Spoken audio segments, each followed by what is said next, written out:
de la base de données obtenue, nous pensons que l'ajout de fichiers ultérieurement est de nature à nous permettre de faire des croisements qui vont affiner le travail que nous allons vous présenter et surtout qui vont nous permettre de lutter contre deux fléaux. D'abord, la fraude sur la nationalité et en second lieu, la fraude sur l'identité même en Côte d'Ivoire.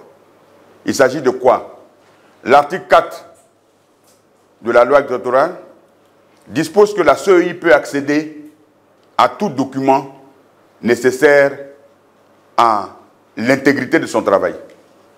Ce que nous souhaitons de la CEI, c'est d'obtenir donc les documents d'état civil et éventuellement les documents consulaires afin qu'un croisement du fichier électoral avec ces différents fichiers puisse nous permettre d'identifier les personnes qui disent être nées dans une commune et qui n'y sont pas.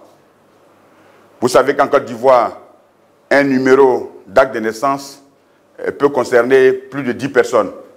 Donc, ça va nous permettre donc d'assainir le fichier de l'état civil, si tant est que la volonté politique accompagne donc cette proposition que nous faisons. De la même façon, les problèmes de fraude sur la nationalité sont des problèmes hypersensibles dans ce pays-là, mais il faut avoir le courage de les aborder et de faire en sorte que ces croisements se fassent.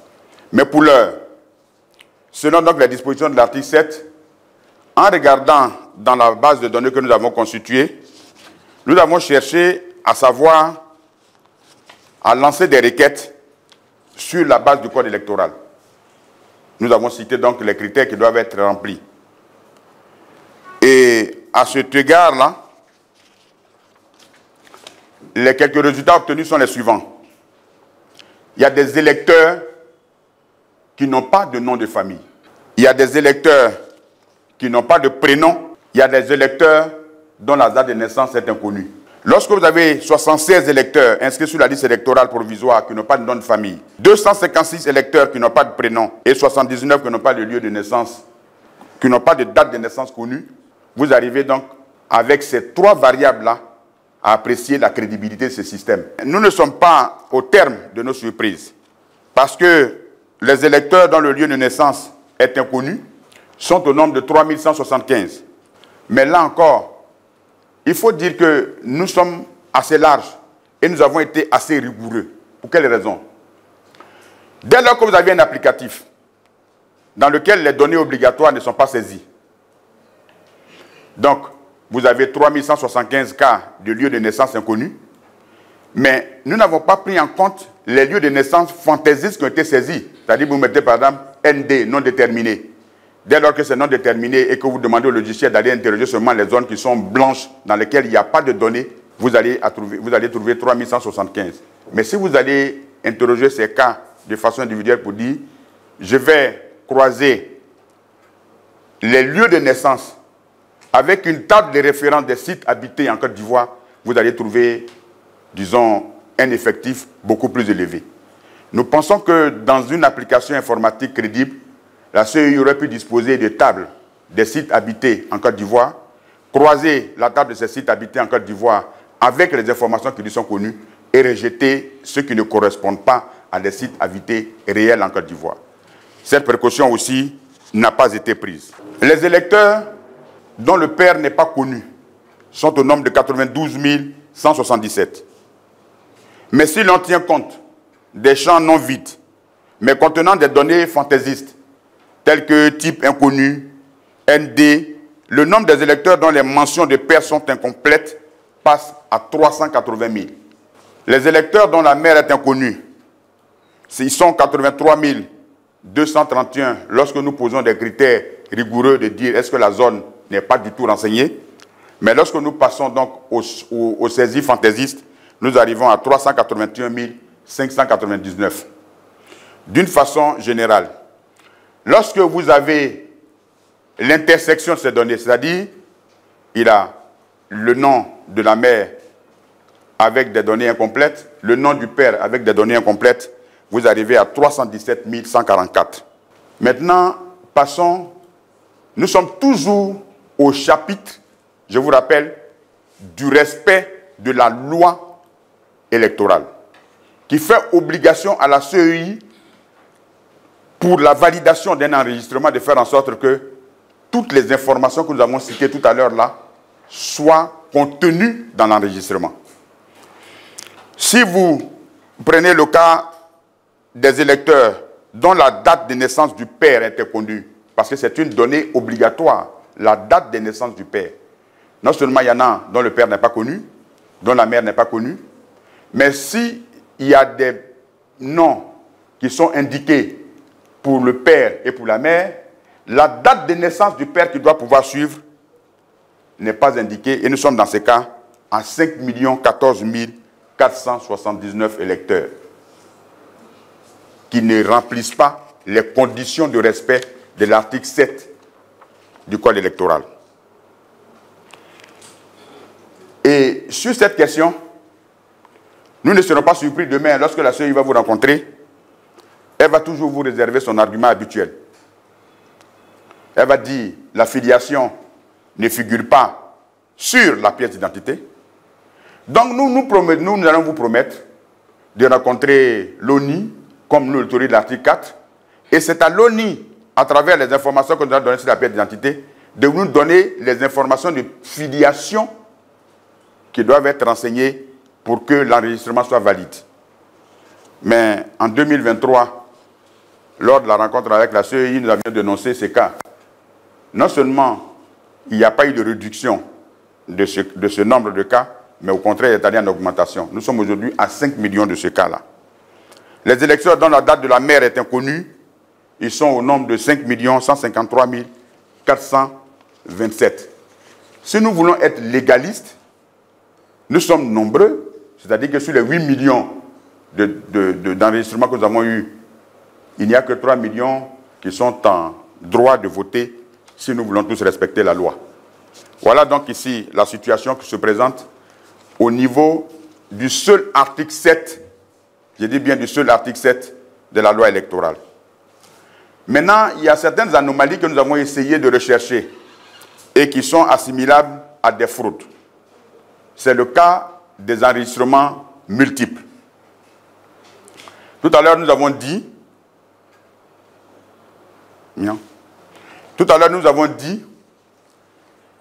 que les données pour la validité d'un enregistrement doivent comporter le nom de la personne, le prénom de la personne, la date de naissance de la personne, le lieu de naissance de la personne. Et puis maintenant, on passe à la filiation, le nom du père, la date de naissance du père, le lieu de naissance du père. Le nom de la mère, la date de naissance de la mère, le lieu de naissance de la mère. Lorsque vous voulez chercher des doublons dans un fichier sur un certain nombre de variables, vous allez faire ce qu'on appelle une concaténation, c'est-à-dire vous créez un enregistrement qui est composé du nom, du prénom et de toutes ces données-là, et vous le comparez au même enregistrement similaire d'autres enregistrements. Quelle est la surprise que nous avons en reprenant ces 12 variables-là? Nous avons, dans ce cas précis, il faut qu'on s'écoute bien, 121 381 cas, si on s'en va balayer le fichier simplement en composant les identifiants, c'est-à-dire en faisant en sorte qu'on fasse un enregistrement avec tout ça et on le compare avec les autres. Donc on a 125 381. Nous avons été encore larges, nous nous sommes dit, bon, on va se contenter de tester les 3 millions de personnes qui restent dans le fichier à peu près et dont tous les enregistrements sont conformes. C'est-à-dire, ils ont le nom du père qui est renseigné, ils ont le nom de la mère qui est renseigné, ils ont la date de naissance de la mère qui est renseignée, la date de naissance du père qui est renseignée. Donc, on est large. Même sur ces 3 millions qui sont réguliers, on a 1076 cas de doublons dans le fichier de la CEI.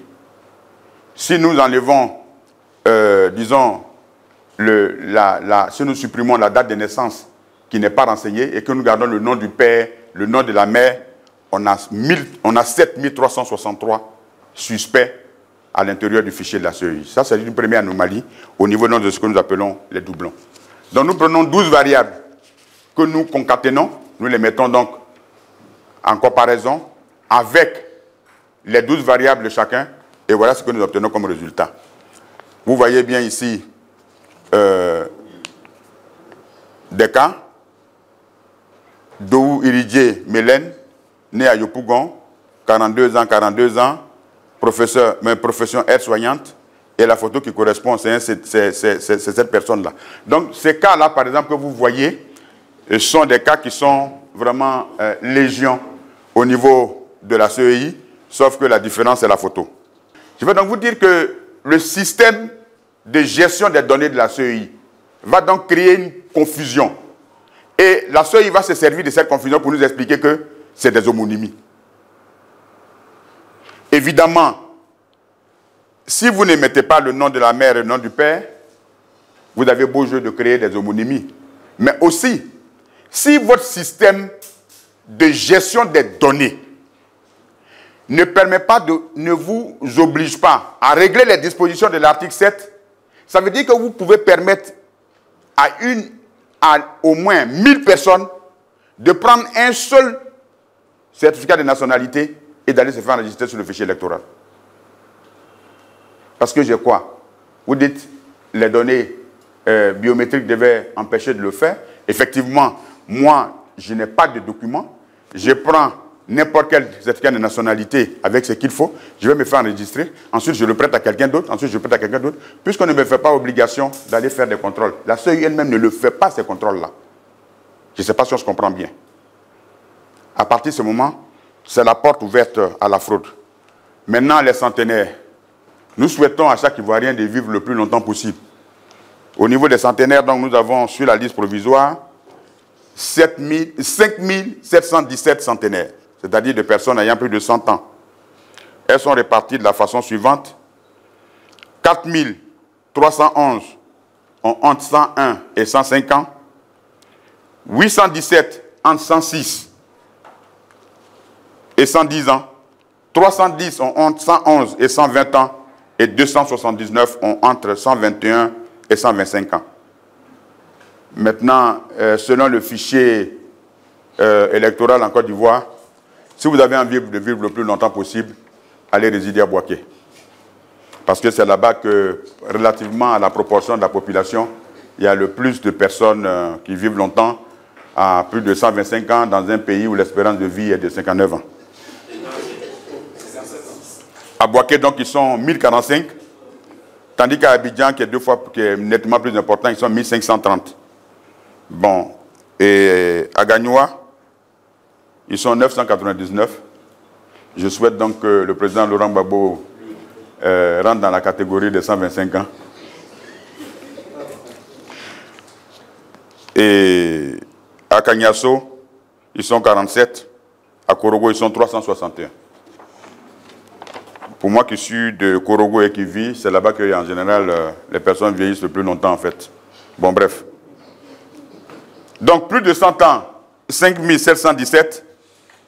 Entre 111 et 125 ans, entre 111 et 175 ans, ils sont 589.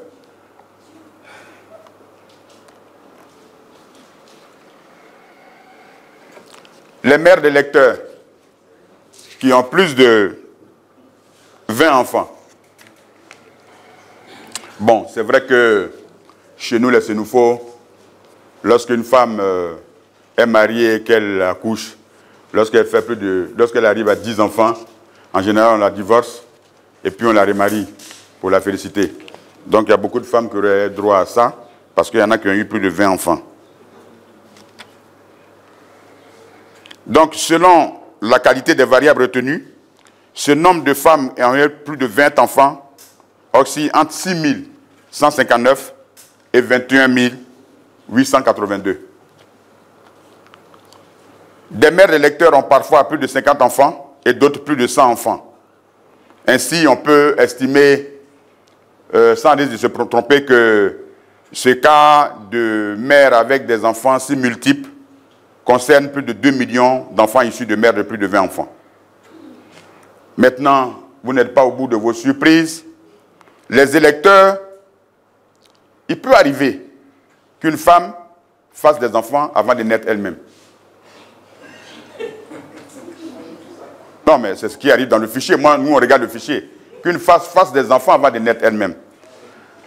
Bon, donc, nous disons que dans la rare disponibilité de la date de naissance des parents, parce que vous avez vu tout à l'heure qu'il y a 5 millions dont la date de naissance des parents n'est pas renseignée. Donc, même en nous débrouillant avec le reste où la date de naissance des parents est renseignée, nous arrivons à montrer que 169 électeurs sont plus âgés que leur mère. 169 électeurs sont plus âgés que leur mère. Bon, il y en a qui ont eu plus de chance. Peut-être qu'à la naissance, elles portaient un bébé dans le ventre en même temps. Il y a 72 qui ont le même âge que leur mère. C'est-à-dire, la grand-mère accouche. Et puis, elle a un enfant qui est donc sa fille. Cette fille-là aussi, immédiatement, accouche, elle a aussi un enfant. Nous n'avons pas insisté sur les cas de transhumance parce qu'ils peuvent faire l'objet de polémiques inutiles et de débats, mais les cas de transhumance sont tellement légion que nous n'avons pas voulu insister dessus, quoi.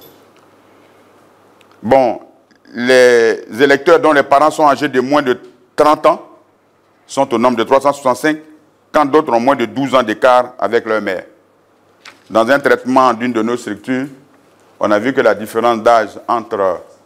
il y a 4 femmes qui ont une différence d'âge avec leur enfant de 2 ans. Bon, on n'a pas voulu afficher ça parce que de toutes les façons, quand on a eu déjà la chance de naître après ses propres enfants, on peut quand même à 2 ans avoir des enfants. Nous avons également des électeurs de parents âgés de moins de 30 ans, c'est-à-dire que le gars, il a moins de 30 ans, son fils est majeur sur la liste, donc il a 18 ans, donc l'écart c'est 11, 10, 9 ans. Ils sont au nombre de 365. Les électeurs de moins de 12 ans d'âge d'écart avec leurs propres parents sont au nombre de 14 952. Également, 3 799 électeurs moins de 12 ans d'écart d'âge avec leur père. Maintenant, vous avez des cas biologiquement improbables. Hein? Bon, je sais qu'il y a l'histoire de Sarah dans la Bible, hein, où, avec les cantiques qui y répondent, elle a eu des enfants à 90 ans. Bon. Nous avons aussi nos Sarah ici, sur la liste électorale de la Côte d'Ivoire, parce que nous avons des femmes qui ont eu des enfants à plus de 60 ans, 80 et même 90. Bon, je n'ai pas tout cherché, sinon, bon, il y en a peut-être qui vont battre le record de Sarah. Je pense que je vais laisser ça aux techniciens pour qu'ils continuent, quoi. 90 ans, on en a eu. Ce qui jette un doute légitime sur la sincérité et la fiabilité du fichier électoral. Bon. Vous avez peut-être entendu parler de ça, donc ce n'est pas nouveau. C'est-à-dire que les cas où le nom du père et le nom de la mère sont quasi identiques. C'est-à-dire le père s'appelle Akpa Corentin, la maman s'appelle Akpa Corentin. Elle ne s'appelle pas Corentine, elle s'appelle Corentin aussi. De ces résultats et moyennant les précautions scientifiques des projections, parce que nous sommes dans le cadre de projection en fait, puisque je vous ai dit que la donnée qui nous gêne le plus, c'est que les enregistrements sont incomplets. Donc, les données que j'ai depuis, on estime à 1 million et 1 500 000 le nombre des électeurs dont les anomalies pourraient être constitutives de fraude. Notre conclusion, c'est que seul un audit du fichier avec sa mise à plat, une mise à plat froide, une mise à plat dépassionnée, est de nature à sécuriser la liste des électeurs. Nous constatons qu'en première règle, la CEI ne respecte pas le code électoral. Elle l'a mis en place, bon, inconsciemment, involontairement, nous pensons peut-être par naïveté, un système de gestion de ces données qui est une véritable passoire dans la mesure où on peut avoir des électeurs sans nom, où on peut avoir des électeurs dont les parents n'ont pas de date de naissance. Et malgré toutes les promesses qu'elle nous a faites chaque fois de pouvoir rectifier ça, chaque année, on s'en va en avant beaucoup plus. Les effectifs, même quand les effectifs concernés restent faibles, comme par exemple le nombre de personnes qui n'ont pas de nom, on vous dira mais c'est marginal. Mais pour moi, technicien, c'est extrêmement grave. Si j'ai un opérateur, un technicien qui vient me proposer un applicatif, et que dans cet applicatif, les données obligatoires ne sont pas contrôlées, alors je lui dis merci. Quelles que soient les performances qu'il peut faire par la suite. Alors, je voudrais que nous sachions que la CEI nous a promis que non, les données biométriques feraient en sorte qu'il n'y ait pas de doublons. Quelqu'un qui ne peut pas contrôler un nom à la sortie d'un champ, c'est lui qui va aller contrôler les données biométriques. Bon. Et ce que nous contestons, c'est qu'on met en avant le matériel. Alors que ce dont il est question ici, c'est de mettre en avant la conception des produits, la conception des applicatifs qui nous permettent de gérer donc la base de données. Et c'est ce sur quoi nous insistons et qui va donc faire l'objet tout à l'heure de notre déclaration. C'est une sorte d'enfumage avec la mise en avant, comme je le disais, du matériel qui ne remplace pas la conception. La CEI doit enfin accepter de se conformer aux règles primaires de gestion d'un système d'information